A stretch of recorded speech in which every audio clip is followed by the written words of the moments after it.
도대체 뼈에 좋다는 거 다 해봐도 내 뼈 건강은 왜 이렇게 나아지지 않는 걸까요? 우리의 뼈는 남자든 여자든 누구든 나이를 들면서 자연스럽게 약해집니다. 그래서 적절한 운동과 영양 보충으로 꾸준히 관리해야 하는데 왜 근육은 안 자라서 이렇게 날 고생시킬까요? 대부분의 원인은 목적에 맞는 적절한 운동을 꾸준히 해줘야 하는데 이거 하라 저거 하라 이거 좋다 저거 나쁘다 여러 가지 얘기를 보고 듣고 하니 제대로 꾸준히 반복해서 하지를 못합니다. 이 영상은 메이TV 채널의 뼈 건강관리 교과서가 될 겁니다. 하루 단 10분만 매일 꾸준히 해보세요.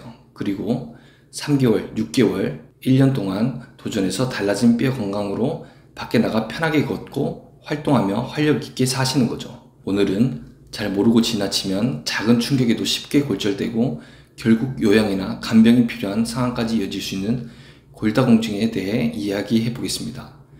그리고 약에 의존하지 않고 집에서도 아주 쉽게 할 수 있는 운동법 3가지를 알려드릴게요. 이 3가지만 꾸준히 하시면 뼈가 놀라울 정도로 강해지고 삶의 질이 완전히 달라집니다. 운동법을 설명드리기 앞서 우리가 잘못 알고 있었던 뼈에 관한 상식을 몇 가지 빠르게 알아보겠습니다. 첫째, 왜 골다공증이 위험할까? 골다공증은 단순히 뼈가 약해지는 병이 아닙니다. 살짝만 넘어져도 골절이 일어나고 그 골절 하나가 계단처럼 건강을 무너뜨립니다. 한번 부러진 뼈는 회복이 오래 걸리고 움직임이 줄면 근육이 빠르게 약해지며 결국 침대 생활로 이어지게 됩니다. 하지만 다행히도 골다공증은 약이 아닌 생활 습관으로 충분히 예방할 수 있습니다. 두 번째, 약만으로는 안 되는 이유. 병원에서 골다공증 진단을 받고 약을 복용하는 분들도 많죠. 하지만 모든 약이 몸에 좋은 건 아닙니다. 장기 복용 시 위장장애, 근육통, 신장결석 같은 부작용이 생기기도 합니다. 물론 이미 병이 많이 진행된 분이라면 약을 병행하는 게 필요하지만 예방을 위한 단계라면 약 대신 생활 개선이 훨씬 중요합니다.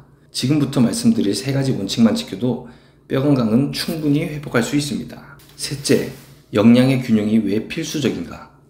많은 분들이 골다공증엔 칼슘이라고 생각하죠. 물론 맞는 말입니다. 하지만 칼슘만 많이 먹는다고 뼈가 강해지진 않습니다. 최근 연구에 따르면 칼슘을 아무리 많이 섭취해도 뼈 밀도가 증가하는 비율은 단 몇 % 뿐이라고 해요. 왜냐하면 뼈는 단순히 칼슘만으로 만들어지는 구조물이 아니라 단백질, 특히 콜라겐과 마그네슘, 비타민 D 같은 다양한 영양소가 함께 작용해야 형성되기 때문입니다. 또한 몸이 한 번에 할 수 있는 칼슘의 양에는 한계가 있어서 과다 섭취한 칼슘은 대부분 체외로 배출되거나 오히려 신장에 부담을 줄 수도 있습니다. 그래서 중요한 건 균형입니다. 칼슘과 함께 단백질, 마그네슘을 꼭 섭취해야 합니다. 칼슘은 우유, 멸치, 두부로, 단백질은 달걀, 생선, 닭고기로, 마그네슘은 해조류, 견과류, 현미로 이 3가지를 매 끼니마다 조금씩 섭취하세요. 이 조합이 바로 뼈를 단단하게 만드는 황금 비율입니다. 네 번째, 골다공증이 잘 걸리는 사람의 특징. 혹시 이 3가지에 해당되시나요? 1. 학생 시절 운동을 거의 안 했던 사람.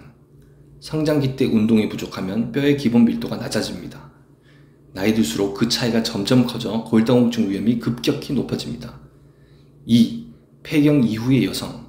여성은 호르몬 변화로 뼈가 약해지기 쉬워요. 그래서 폐경 후에는 반드시 뼈 자극 운동이 필요합니다. 3. 하루 대부분을 앉아서 보내는 사람. 움직임이 적으면 뼈에 자극이 가지 않습니다. 뼈는 수직으로 압력이 가해질 때 강해지기 때문에 앉아있는 시간이 길수록 뼈는 약해집니다. 이 중 한 가지라도 해당된다면 지금부터 알려드릴 3가지 운동을 꼭 실천하세요. 이 운동들은 모두 집에서 맨몸으로 단 10분이면 충분히 할 수 있습니다. 무리하지 않아도 되고 특별한 기구도 필요 없습니다. 1번, 제자리 발 구르기 운동. 그 자리에서 발을 들어 제자리 걸음을 하세요. 딱딱한 바닥에서 3분에서 5분 정도면 충분합니다. 이 동작으로 체중과 충격이 뼈에 전달되어 뼈를 자극합니다. 조금 숨이 찰 정도로 하면 더욱 좋아요. TV를 보면서 음악을 들으면서 요리 중에도 잠깐 하면 됩니다. 하루에 2번, 3번, 5분씩만 해도 큰 효과가 있습니다. 2번, 한 발로 서기 운동. 시계 초침을 보면서 한쪽 다리로 1분간 버텨보세요. 몸이 흔들려도 괜찮습니다. 그 흔들림이 바로 근육이 강화되는 신호입니다. 30초 이상 버틸 수 있다면 아직 건강한 상태입니다. 하지만 10초 이하라면 근력이 많이 약해진 상태이니 매일 연습하세요. 좌우 번갈아가며 1분씩 하면 50분 걷기와 비슷한 근육 자극 효과를 얻을 수 있습니다. 3번, 발 뒤꿈치 들기 운동.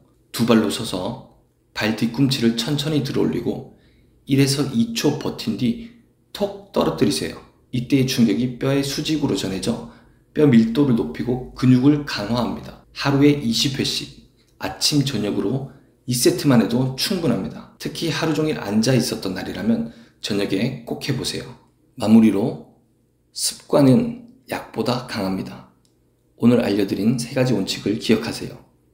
첫 번째, 균형 잡힌 영양, 칼슘과 단백질 그리고 마그네슘 기억나시죠? 두 번째, 자신의 위험 요인을 알고 일상 속에서 운동 습관 만들기. 세 번째, 제자리 걸음, 한발서기, 발 뒤꿈치 들기.